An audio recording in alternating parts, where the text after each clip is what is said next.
Hi friends, কেমন আছো তোমরা? আমি আজকে আবার একটা নতুন ভিডিও নিয়ে চলে এসেছি তোমাদের কাছে। তো আজকের ভিডিওটা একটু অন্য রকমের রান্নার ভিডিও।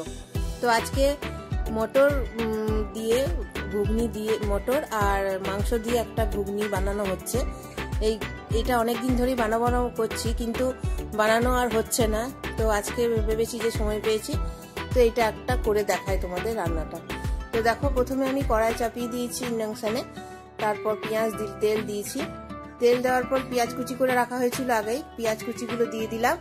তারপর রসুন, আদা বাটা সব দিয়ে একসঙ্গে প্রথমে লাল করে ভেজে নিলাম। লঙ্কা কুচিও দিয়ে দিলাম।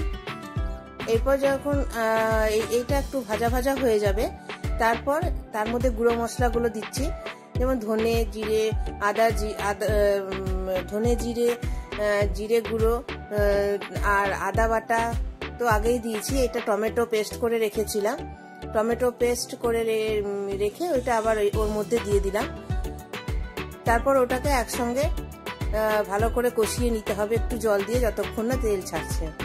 কষিয়ে নিয়ে এবারে মটরটা আগের থেকে আমি সিদ্ধ করে রেখে দিয়েছিলাম, এই মটরগুলো কড়াইয়ে ঢেলে দিলাম। তারপর মটর কড়াইয়ে ঢালার পর এটাকে ভালো করে কষতে হবে। আলুও দিয়েছি সঙ্গে, ছোট ছোট করে কেটে আলুও দেওয়া হয়েছে। তো আলু আর মটর মশলার সঙ্গে নিয়ে একসঙ্গে কষতে থাকবো, ভালো করে কষে তারপর একটু জল ঢালতে হবে।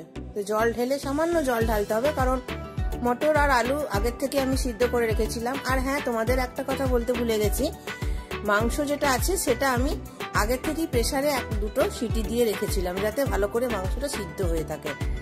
তাহলে রান্নাটা করতে বেশিক্ষণ টাইম লাগবে না, তাড়াতাড়ি হয়েও যাবে।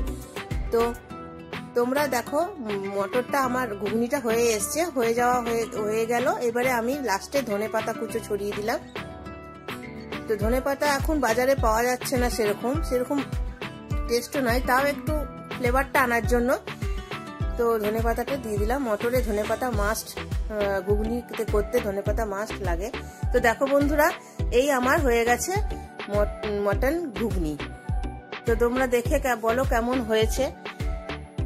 তো তোমাদের যদি এটা ভালো লেগে থাকে তো আমাকে কমেন্টে জানাবে। তো তোমরা যদি নতুন হয়ে থাকো চ্যানেলটা অতি অবশ্যই সাবস্ক্রাইব করে দিও, দেবস ডায়েরিও চ্যানেলটা। আর দেখো, আমি আগের থেকে পেঁয়াজ কুচি করে রেখেছিলাম, লাস্টে পেঁয়াজ কুচিগুলো আমি ছড়িয়ে দেবো, তাতে দেখতেও ভালো লাগবে আর খেতেও টেস্ট হবে। আর রুটি করাই হয়েছিল আগের থেকে। আর এদিকে শশা কাটা হয়েছে, শশা। আর এই দেখো, আমি ভাত খাবো, ওদের জন্য রুটি করা হয়েছে, দেব আর অরিনের জন্য রুটি করা হয়েছে। রাতে একটু শশা হলে খুব ভালো লাগে। তো ভিডিওটা দেখার জন্য ধন্যবাদ।